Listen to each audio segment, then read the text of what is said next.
Assalamu alaikum dear students. Today our discussion topic is about passive voice of present continuous tense. First of all, you should know about what is passive voice, in which object takes the position of subject and subject takes the position of object.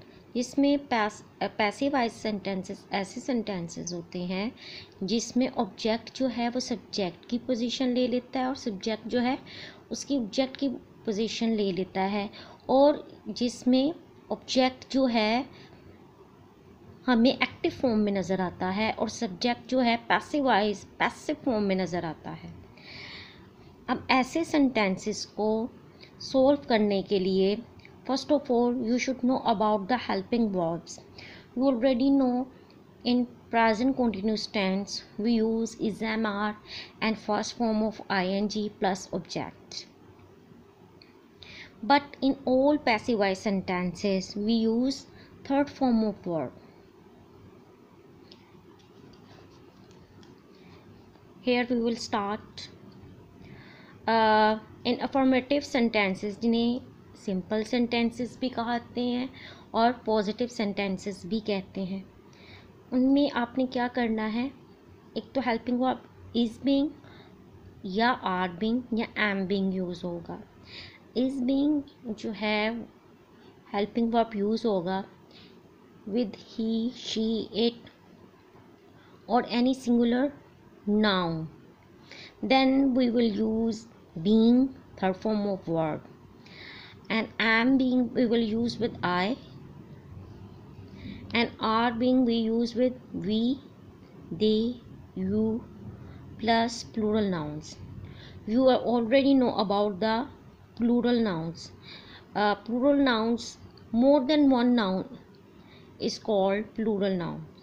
जैसे कि Aslam and Akram, these are plural nouns. Let's start with the exercise. The first sentence of passive voice of present continuous tense is कपड़ा हाथ गट्टी पर बनाया जा रहा है। Who is weaving? We don't know about this. That's why we will use here. Cloth is being woven at handloom. Now cloth is a singular noun. That's why we are using here is, and being as a helping verb here, and third form of verb.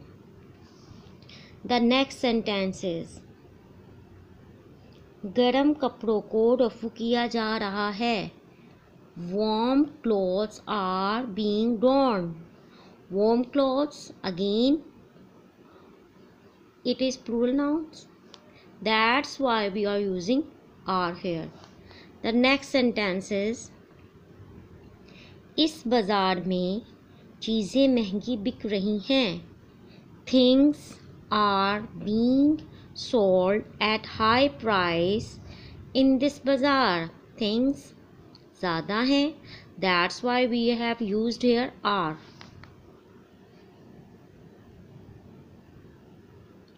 वहाँ गैर मुल्की अशिया दरादर बिक रही हैं। Imported goods चीज़ें are being sold like hot cakes there. इस शहर में 2 नए बैंक खोले जा रहे हैं। अब कौन बैंक खोल रहा है? We don't know about this. That's why it is passive voice sentence of present continuous tense. 2 new banks are being opened in this city. अजनबी आदमी को धोखा दिया जा रहा है। अब कौन धोखा दे रहा है? We don't know about this. The stranger is being deceived. अब passive voice sentence में we are using here third form of verb, just like done, sold, deceived, sold, woven.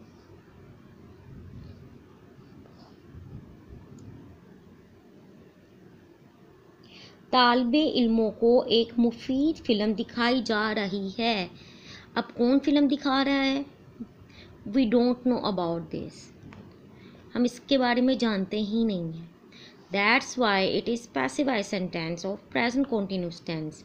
Students are being shown a useful film.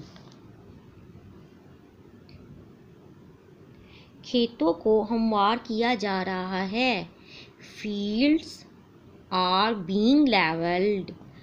अब कौन हमवार कर रहा है? We don't know about this. पुलों को मरम्मत की जा रही है. Bridges are being repaired. कौन पुलों की मरम्मत कर रहा है? We don't know about this. बसों की तादाद में इजाफा किया जा रहा है.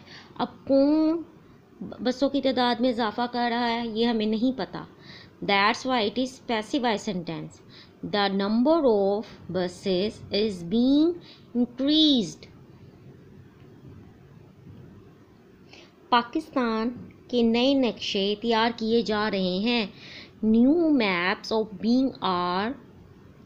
of Pakistan are being drawn. Maps जो हैं पाकिस्तान के हैं. कौन बना रहा है? हमें नहीं पता. That's why it is passive voice sentence. Razia को आला तालीम के लिए बैरून मुल्क भेजा जा रहा है. रज़िया को कौन भेज रहा है? We don't know about this. हमें पता ही नहीं है कि कौन उसको भेज रहा है, लेकिन कोई भेज रहा है. That's why it is passive voice sentence.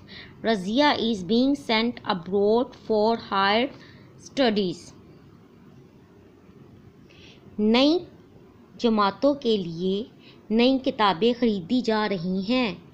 New books are being bought for new classes. यहाँ हर तरह के कपड़े रंगे जा रहे हैं. All kinds of clothes are being dyed here. अंग्रेज़ी में खबरें नशर की जा रही हैं. अब कौन नशर कर रहा है खबरें? हमें नहीं पता. That's why it is passive voice sentence of present continuous tense.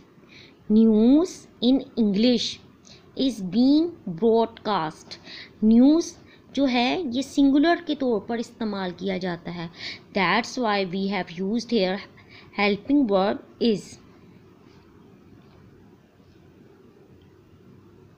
मुझे मेरा वादा याद दिलाया जा रहा है.